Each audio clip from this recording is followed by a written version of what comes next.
நேயர்கள் அனைவருக்கும் அஸ்ஸலாமு அலைக்கும் வரஹ்மத்துல்லாஹி வபரகாத்துஹு. உங்கள் அனைவர் மீதிலும் சாந்தியும் சமாதானமும் உண்டாவதாக.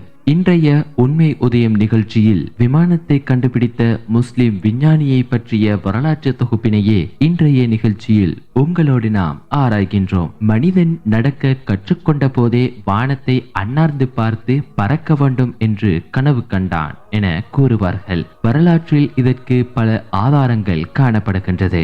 பல அறிஞர்கள் வானில் பறவைகளைப் போல பறக்க ஆசைப்பட்டு அது தோல்வியில் முடிந்த கதைகளை நாம் கேட்டறிந்திருக்கின்றோம். ஆனால் மனிதனின் இந்த நீண்ட நாள் கனவை நிறைவேற்றினார்கள் இரண்டு வாலிபர்கள். 19ஆம் நூற்றாண்டின் தொடக்கத்தில் அவர்கள் கண்டுபிடித்த அற்புதம்தான் விமானம். இன்று அதன் பலனை உலகமே வியந்து கொண்டாடி கொண்டிருக்கின்றது. ஆனால் ரைட் சகோதரர்கள் எனப்படும் ஆல்பர் ரைட் மற்றும் வில்பர் ரைட் ஆகியோர் 19ஆம் நூற்றாண்டில் விமானத்தை கண்டுபிடிப்பதற்கு 1000 வருடங்களுக்கு முன்பே ஒரு மனிதர் விமானத்தை வடிவமைத்து அதில் வெற்றிகரமாக பறக்கவும் செய்திருக்கிறார். அவர்தான் அப்பாஸ் இப்னு ஃபிர்னாஸ். கிறிஸ்துவுக்கு பின் 810ஆம் ஆண்டு ஸ்பெயினில் பிறந்தவராவார். சிறு வயதிலேயே விஞ்ஞான துறையில் ஆர்வமுடன் செயல்பட்ட அப்பாஸ் இப்னு ஃபிர்னாஸ் தனது 42வது வயதில் உலகின் முதல் விமானத்தை வடிவமைத்து முடித்தார். பின்னர் கார்போடா என்ற நகரில் உள்ள ஒரு பெரிய மசூதியின் உச்சியில் இருந்து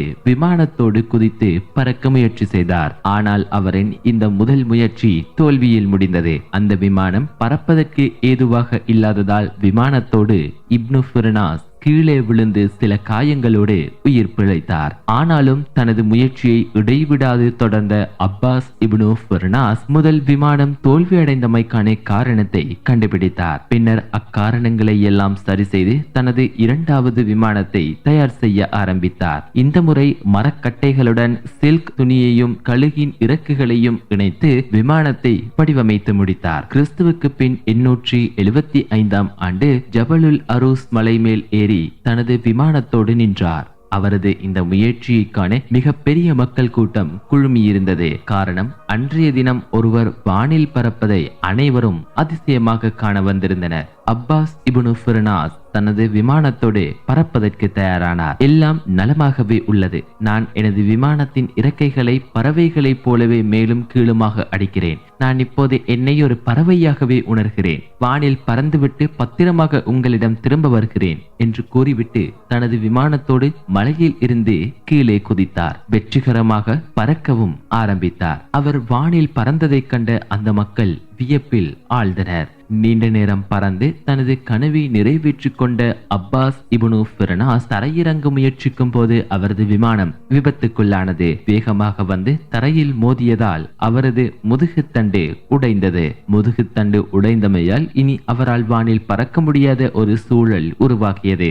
ஆனால் அவர் சோர்ந்து விடவில்லை என்பதும் குறிப்பிடத்தக்க அம்சமாகும். வெற்றிகரமாக பறந்துவிட்டு தரையில் இறங்கும் போது விபத்து ஏற்படுவதை தவிர்க்க என்ன வழி என்று சிந்தித்தார். பறவைகள் வானத்தில் பறக்கும் போதும் தரையிறங்கும் போதும் தனது வால் பகுதியை கொண்டு தன்னை கட்டுப்படுத்திக் கொள்வதை கண்டுபிடித்தார். ஆதலால் விமானத்திற்கு வால் பகுதி மிகவும் அவசியமான ஒன்று. அதை கொண்டே விமானத்தின் இயங்குதல் தீர்மானிக்கப்படுகிறது என்பதை கூறி அதை ஒரு புத்தகமாகவும் எழுதி எதிர்கால தலைமுறையினருக்கு விட்டு சென்றுள்ளார். விமான வடிவமைப்பிற்கான அவரின் அந்த புத்தகம் பின்வந்த பல விஞ்ஞானிகளுக்கு வழிகாட்டியாக திகழ்ந்தது. டாவின்சிக்கு உட்பட வழிகாட்டியாக திகழ்ந்தமை குறிப்பிடத்தக்க அம்சமாகும். விமானத்தின் முதல் வடிவமைப்பாளரான அப்பாஸ் இப்னு ஃபிர்னாஸ் தனது 77வது வயதில் கிறிஸ்துவுக்கு பின் 887ஆம் ஆண்டு இறைவனடி சேர்ந்தார். அப்பாஸ் இப்னு ஃபிர்னாஸ் விமான வடிவமைப்பில் மட்டுமல்லாது பல்வேறு துறைகளிலும் பல ஆய்வுகளையும் மேற்கொண்டிருக்கின்றார்.